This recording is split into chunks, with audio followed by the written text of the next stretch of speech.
పక్షి ఆకాశంలో ఎగురుతూ అనుకుందుట, చిన్న పక్షి కదా, తల్లి పక్షి కదా, తల్లిపిట్ట కదా, పిల్లపెట్ట, అనుభవం లేదు. తల్లి నేర్పింది ఎలా ఎగరాలో నేర్చుకోమని, కాస్త 2 దెబ్బలేసి నేర్పితే చెట్టు ఎక్కింది. చెట్టు కంటే పైకెక్కి అనుకుందుట, పైన ఆకాశాన్ని చూసి ఎప్పుడైనా ఈ నీలవ రంగును నేను ముట్టుకోగలనా, మా అమ్మ ముట్టేసుకుని ఉంటుంది, ఈ పాటికే పెద్దది కదా, నేను ముట్టుకోగలనా అనుకుంటున్నా. తర్వాత అది పెద్దదయ్యాక తల్లి చనిపోయింది.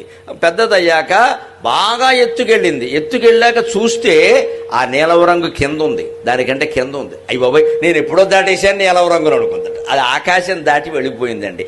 ఆకాశానికి ఒక హద్దు అనేది లేదు, ఒక పరిమితి అనేది లేదు, ఎంతవరకైనా ఉంటుంది అది. అందుకని దానికి ఏమీ పరిమితి లేదు కదా లెక్క. అలాంటిది తత్వం అది. అందుకని అలాగా పక్షిలాగా సాహసం చేయగలగాలి మనం ఖచ్చితంగా.